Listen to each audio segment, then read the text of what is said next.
The research vessel Aurora Dawn drifted silently through a sector of space that few ships ever visited. Captain Derek Morrison stood on the bridge, watching the stars through the wide viewport. His crew of 12 had been mapping this region for 3 months now, and they had found nothing unusual, just empty space, distant stars, and the occasional asteroid. Derek was a tall man in his early 40s with short brown hair and tired eyes. He had spent 15 years exploring the galaxy, and he knew that most days in space were quiet and routine. That was fine with him. Quiet was good. Quiet meant everyone stayed safe. "Captain, I'm picking up something strange," said Lisa Grant from her station. She was the ship's science officer, a woman in her 30s with red hair tied back in a practical ponytail. Her fingers moved quickly across her console, bringing up data that made her frown. Derek walked over to her station. "What kind of strange?" "An energy signature. It's very faint, but it doesn't match anything in our database." Lisa pulled up a star chart on the main screen. A small blinking dot appeared in the lower right corner. "It's coming from about 2 light years away, in a direction we haven't scanned yet." Jake Patterson, the communications specialist, looked up from his own station. He was young, barely 25, with blonde hair and an eager expression. "Could it be another ship?" "No," Lisa said slowly. "The signature is too stable, too constant. Ships produce energy spikes when they move or use their systems. This is steady, like it's been there for a very long time." Derek studied the readings carefully. "Could it be natural? Some kind of a stellar phenomenon?" Lisa shook her head. "I don't think so. The wavelength pattern suggests something artificial, but I can't be certain without getting closer." Henry Cole, their pilot, spun his chair around. He was a stocky man with dark skin and a calm demeanor that made him perfect for his job. "2 light years isn't far. We could be there in about 4 days if we adjust our course." Derek considered this. Their mission was to map unexplored sectors, and investigating unusual readings was part of that mission. Still, something made him hesitate. Space was full of mysteries, and not all of them were friendly. "Run a full spectrum analysis," he said finally. "I want to know everything we can learn from this distance before we commit to changing course." For the next 6 hours, Lisa worked with her small team, analyzing every piece of data they could gather. Derek checked in regularly, watching as the mystery deepened rather than cleared up. "Captain, you need to see this," Lisa called out near the end of her shift. She looked excited and confused at the same time. Derek returned to her station, joined by Jake and Karen Hughes, the ship's medical officer. Karen was a quiet woman in her late 30s with dark hair and sharp, observant eyes. "I found the source," Lisa said, pulling up a new image on screen. "It's a planet." The screen showed a beautiful blue and green world orbiting a yellow star. It looked remarkably similar to Earth, with oceans, continents, and white clouds swirling in the atmosphere. "That's unusual," Derek said. "But why doesn't it show up in the Galactic Registry?"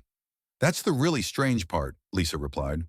She brought up another screen showing database results. "I've checked every chart, every survey, every exploration report filed in the last 200 years. This planet doesn't exist in any of them. It's like someone deliberately left it out." Jake leaned forward, his eyes wide. "How is that possible? The Galactic Council has been mapping this region for centuries." "I don't know," Lisa admitted. "But there's more. I managed to get some basic readings of the planet's atmosphere and surface temperature." She paused as if she didn't believe her own data. "It's perfect. The oxygen levels, the temperature range, the presence of water, everything is ideal for human life." Karen spoke up for the first time. "God, that seems too perfect to be a coincidence." "Exactly," Lisa said.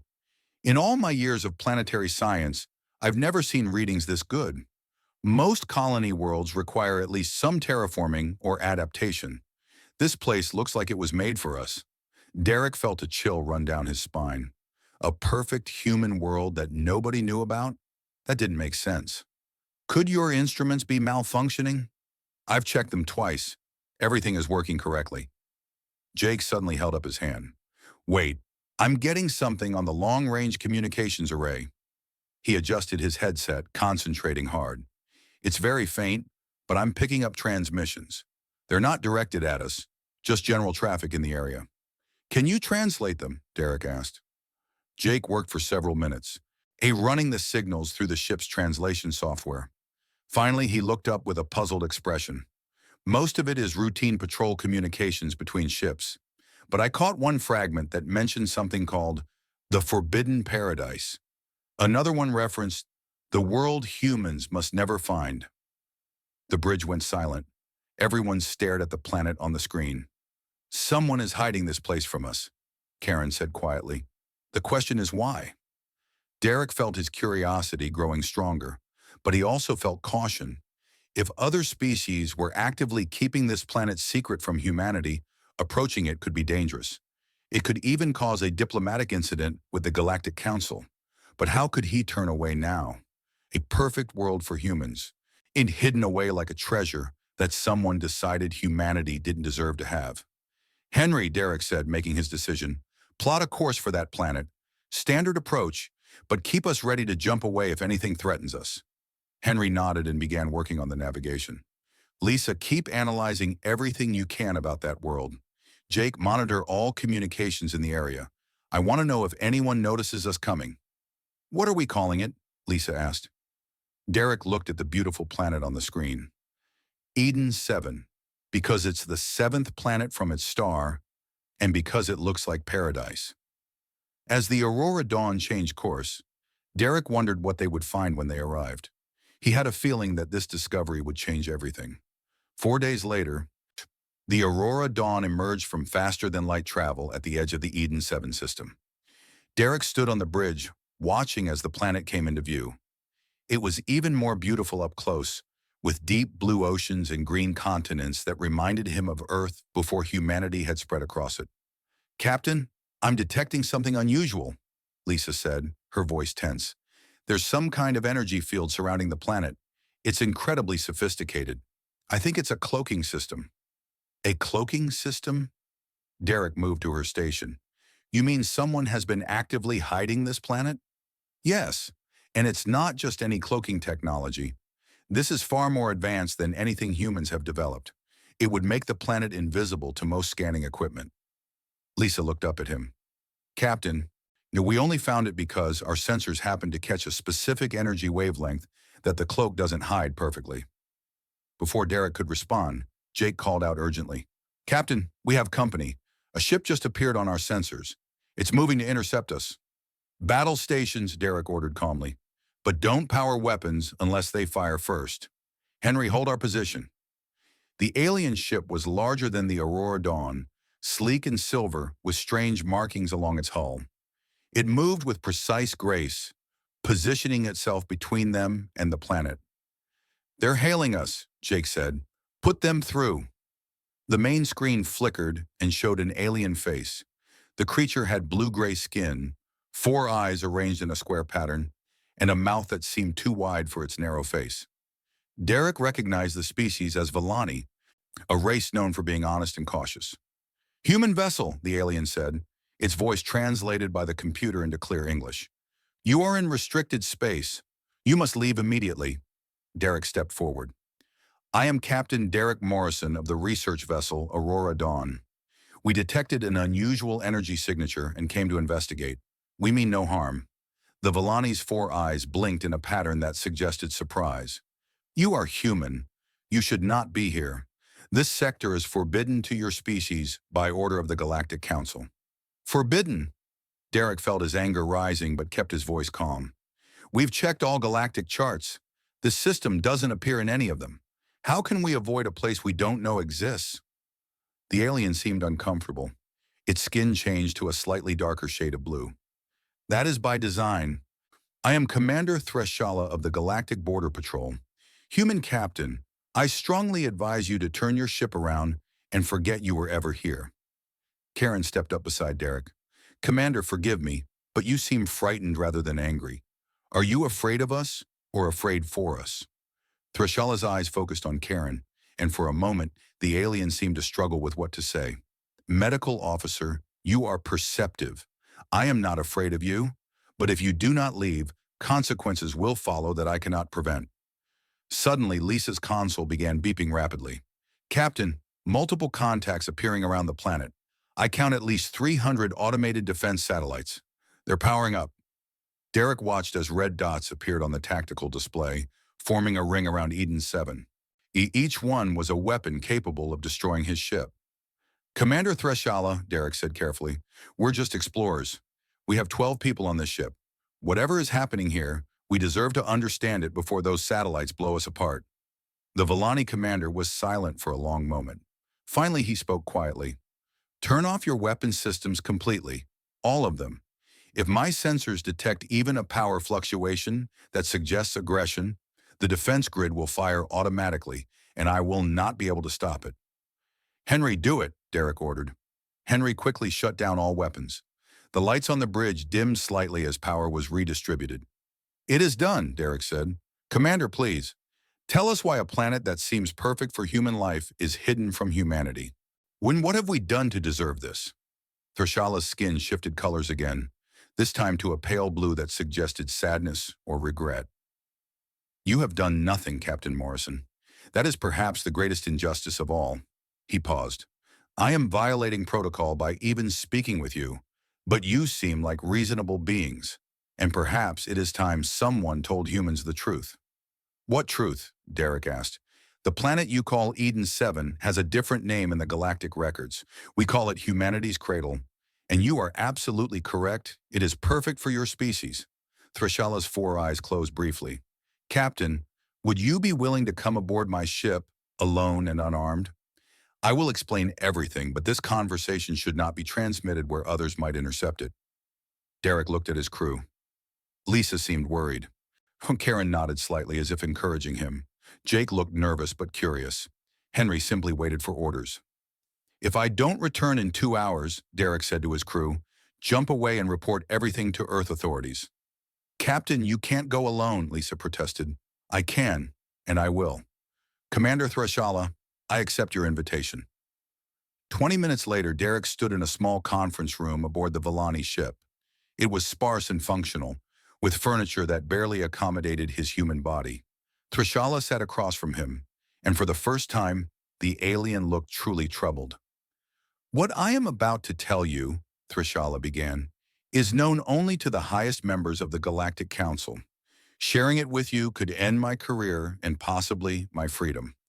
But I have spent many years enforcing a law that I believe is deeply wrong. I'm listening, Derek said. 800 years ago, long before humanity left its homeworld, a science vessel discovered this planet during a routine survey. The scientists who found it were amazed.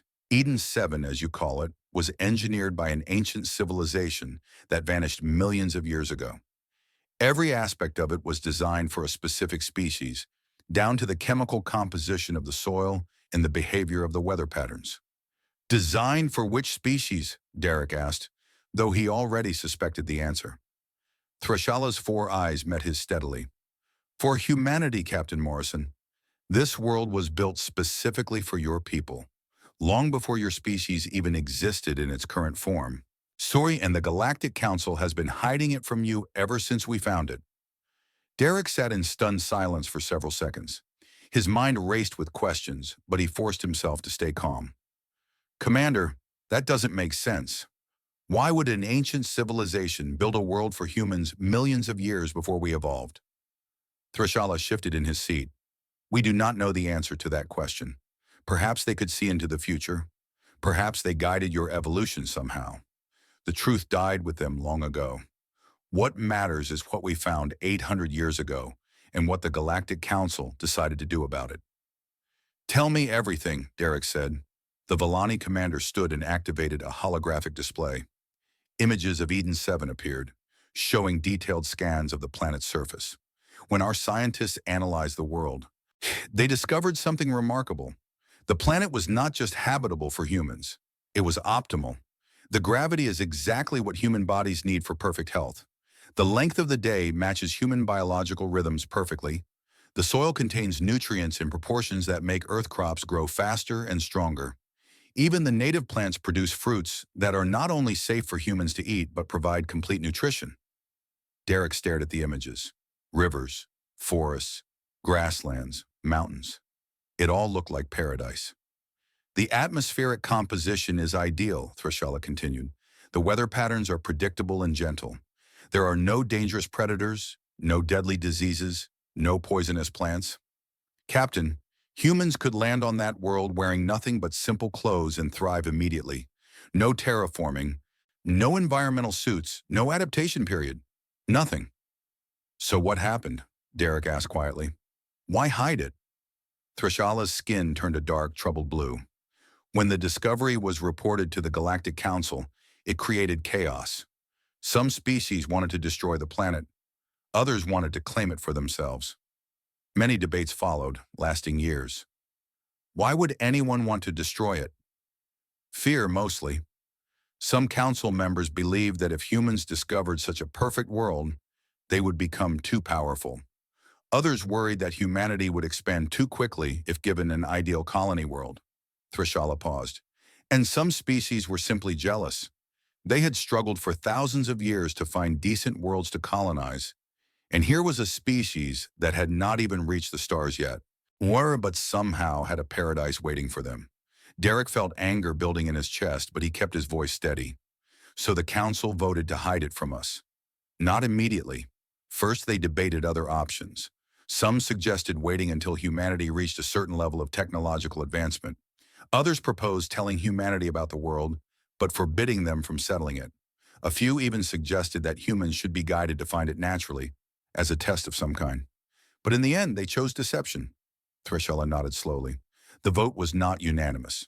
Many species, including mine, argued that humans deserved to know the truth, but the majority decided that Eden 7 should remain a secret. They believed that easy access to a perfect world would make humanity weak, lazy, and dependent.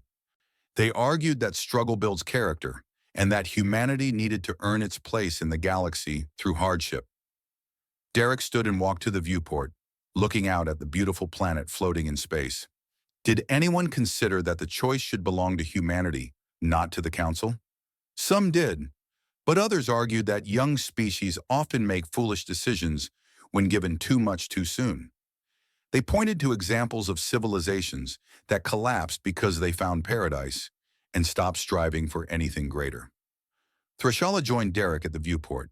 The final decision was to place the planet under permanent quarantine with automated defense systems to prevent any human ship from approaching. The entire system was removed from all public star charts.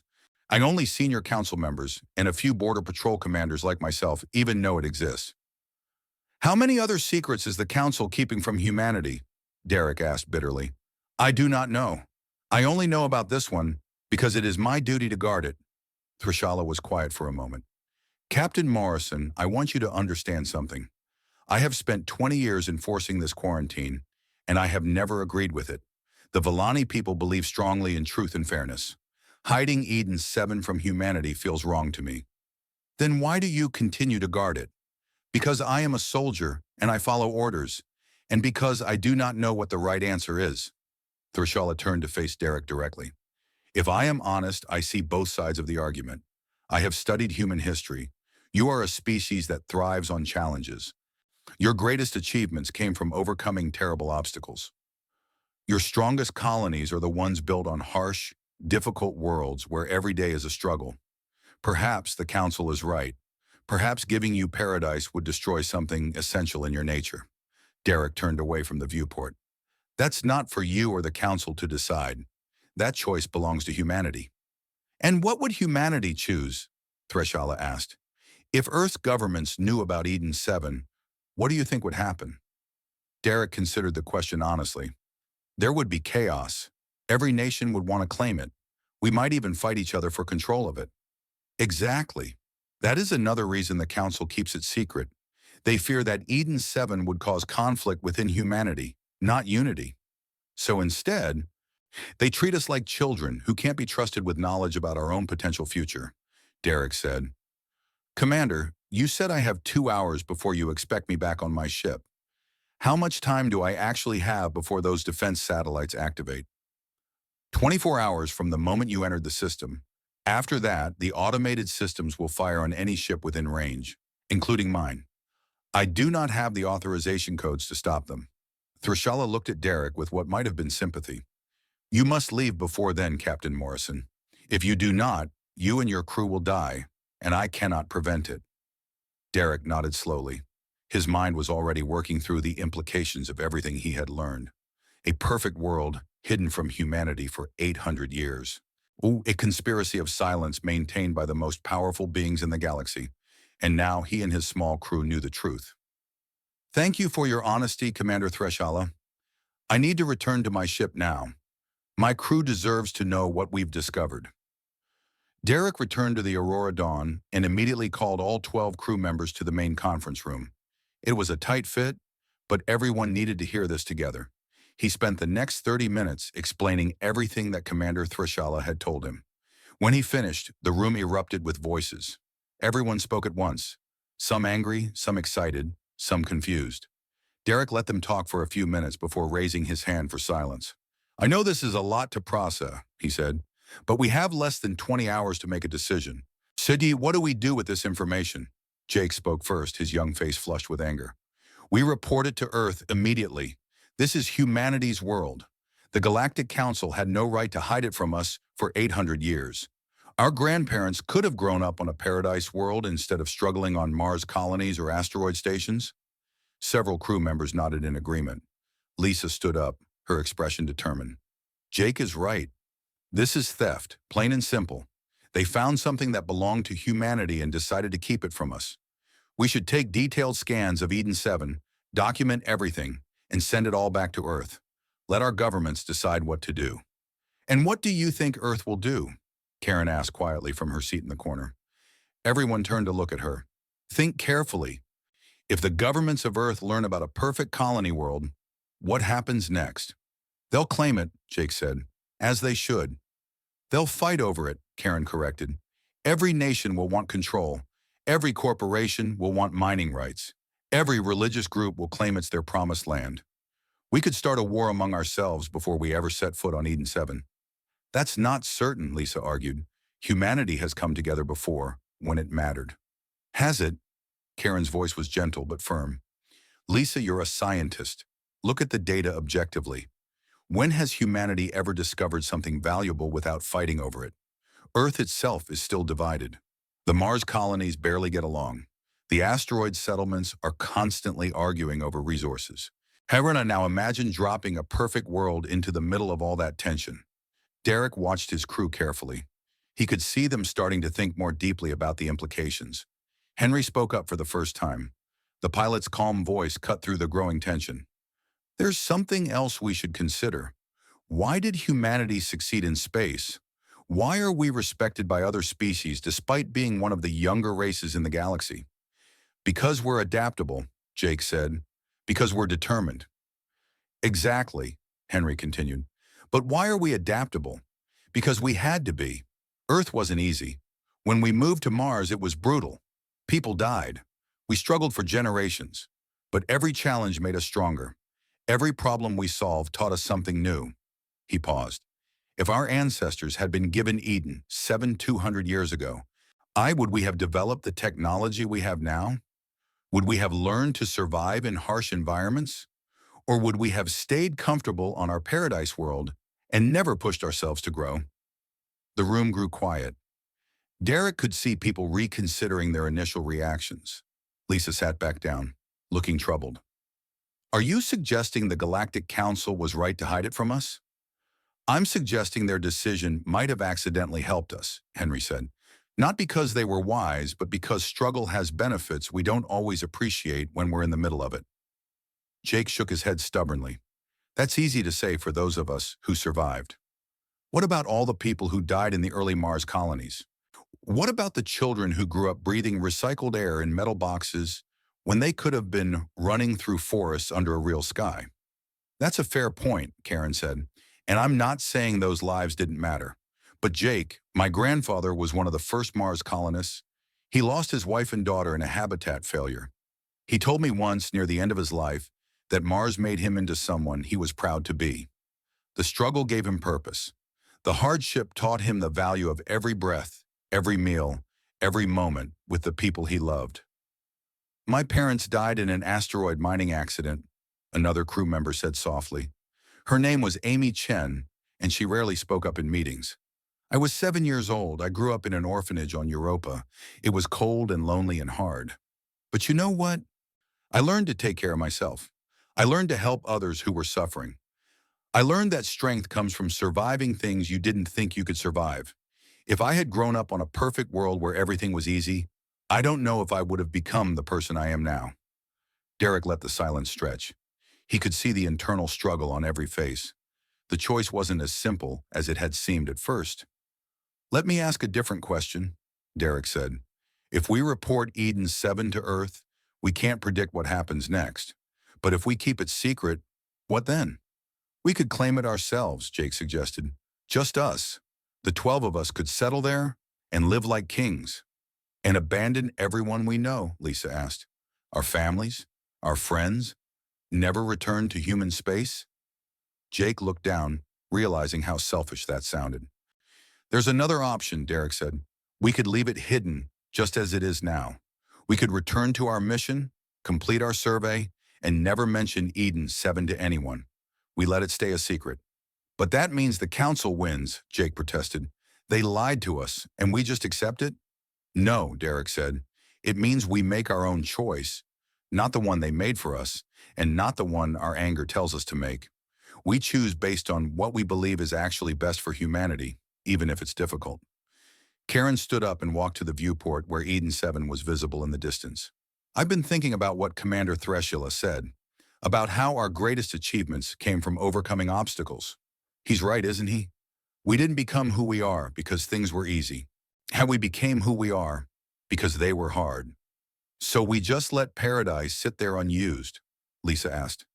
Maybe paradise isn't what we need, Karen replied.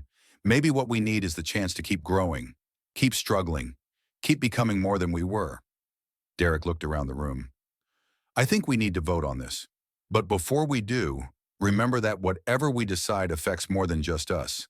It affects all of humanity, now and in the future. Derek gave his crew 3 hours to think alone before calling them back to the conference room. He wanted everyone to consider the decision without pressure from others. When they gathered again, the mood was somber and thoughtful. Before we vote, Derek said, I want to make something clear. I'm not voting. This decision is too important for me to influence with my rank. Whatever you all decide, I'll support it. Lisa looked surprised. Captain, you should have a say in this. I do have a say. I'm giving it to all of you. Derek gestured around the room. We're 12 ordinary people who stumbled onto something extraordinary. Nobody elected us to make choices for humanity. But here we are and we have to decide. So I want this choice to come from all of you, not from me. The crew exchanged glances. Finally, Henry spoke. Then let's be clear about our options. Option 1, we report everything to Earth and let them handle it. Option 2, we keep Eden 7 secret and never speak of it again. Option 3, we claim it for ourselves. Are there any other possibilities? Option 4, Karen said quietly. We tell Commander Threshala our decision and ask him to take it to the Galactic Council. We request that they preserve Eden 7 until humanity as a whole is ready to make an informed choice about it. Not the governments, not corporations, but humanity itself. How would that even work? Jake asked. I don't know, Karen admitted, but it keeps the door open. It doesn't give up our claim to the world, but it doesn't force an immediate decision that could tear humanity apart either. Derek nodded. 4 options then. Let's vote by written ballot so nobody feels pressured by what others choose. He passed around small pieces of paper. Each crew member wrote their choice and folded it. Derek collected them all and counted silently. When he finished, he looked up with an expression that mixed sadness and pride. The vote is 8 for option 2, 3 for option 4, and 1 for option 1. He paused. The majority has chosen to keep Eden 7 secret. Jake was the one who had voted for option 1. His face showed disappointment, but also acceptance. I still think we deserve that world, but I understand why everyone voted the way they did. This isn't forever, Amy said gently. It's just not the right time. Maybe in 100 years or 200, humanity will be ready, when we're more united, more mature as a species. Lisa stood and walked to the viewport. I ran calculations while we were thinking. Eden 7 could support 50 million humans easily, maybe more. It could solve so many problems. Overcrowding, resource shortages, poverty, and we're choosing to walk away from it. We're choosing to let humanity continue growing on its own term, Henry corrected. Every colony world we've settled taught us something. New farming techniques on Mars, new mining methods in the asteroids, new ways of recycling and conserving on the generation ships. If we had Eden 7 from the beginning, would we have learned any of that? Maybe not, Lisa admitted. But people still died learning those lessons. That cost was real. It was, Karen agreed. And those lives mattered. But their sacrifices also made humanity stronger, more capable, more resilient. If we take away all struggle, we might take away our greatest strength. Derek stood up. I need to contact Commander Threshala. We have 6 hours before the defense satellites activate automatically. He opened a communication channel to the Villani ship. Threshala's face appeared on the screen, his 4 eyes showing what might have been curiosity. Captain Morrison, have you made your decision? We have. Commander, my crew voted to leave Eden 7 as it is. We won't report it to Earth. We won't claim it for ourselves. We're going to leave and continue our survey mission as if we never found it. Threshala's skin shifted through several colors rapidly, suggesting strong emotion. You are choosing to walk away from paradise? This is not what I expected. It's not paradise if it weakens us, Derek said. Commander, my people have a saying. What doesn't kill us makes us stronger. We've survived ice ages on Earth, wars, plagues, and the harsh reality of space colonization. All of that shaped who we are. A perfect world might seem like a gift, but it could actually be a prison. I do not understand, Threshalla said. My species would never refuse such a world. Maybe that's a difference between us, Derek replied. Humanity thrives on challenges. We solve problems. We adapt. We overcome. Give us a perfect world, and you might take away the very thing that makes us human. Lisa stepped forward. Commander, our innovations, our technology, our culture, all of it came from necessity. We invented faster ships because space is vast. We developed better life support because environments were hostile. We learned cooperation because survival demanded it. Eden 7 would give us everything we need, which means we'd stop reaching for everything we could be. Threshalla was silent for a long moment. Captain Morrison, I have guarded this planet for 20 years. In all that time, I believe the Galactic Council was wrong to hide it from humanity. I thought you deserved to know the truth, but now I see something I did not expect. You are choosing wisdom over comfort. We're choosing growth over ease, Derek said. Commander, I have one request. Will you take our decision to the Galactic Council? Will you tell them that humanity knows about Eden 7 now, and we're choosing to leave it untouched? Ask them to preserve it, not hide it. Let it wait until humanity as a whole can make a real choice about our future. That is a significant request, Threshalla said, but I will do as you ask. The Council should know that humanity has proven capable of restraint and foresight. Perhaps they will reconsider their assumptions about your species. Thank you, Commander. As the Aurora Dawn prepared to leave the system, Karen stood at the viewport one last time, looking at Eden 7. Do you think we made the right choice, Captain? Derek joined her. When I think we made a human choice, we chose the harder path because we believe it leads somewhere better.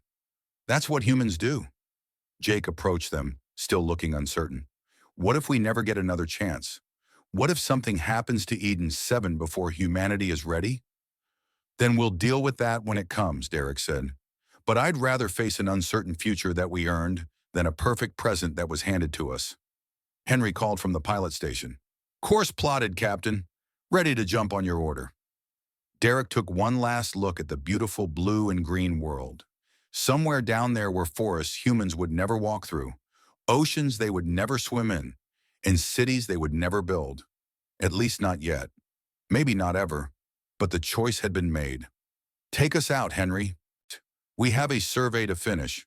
The Aurora Dawn turned away from Eden 7 and jumped to faster-than-light speed, leaving paradise behind. In the conference room, the crew sat together quietly. They had walked away from everything humans thought they wanted, and somehow they felt stronger for it. Several weeks later, Commander Threshala stood before the Galactic Council and told them everything. He described the human crew who had found Eden 7 and he described their choice to leave it behind. The council chambers were silent as he finished his report. Finally, an elder council member spoke. They chose struggle over comfort? They did, Thrashala confirmed, and they asked that we preserve Eden 7 until humanity is ready to decide their own fate. Perhaps, another council member said slowly, because we have underestimated this species. The council voted that day to change Eden 7's status. It would no longer be hidden in shame, but preserved in trust, a gift waiting for the day when humanity was ready to receive it. And if that day never came, it would stand as a monument to the species that valued growth more than paradise. On the Aurora Dawn, Derek and his crew continued their mission, mapping stars and exploring the unknown. They never spoke of Eden 7 to anyone outside their small group. But sometimes, late at night, they would gather and talk about the perfect world they had left behind and feel proud of who they had chosen to be.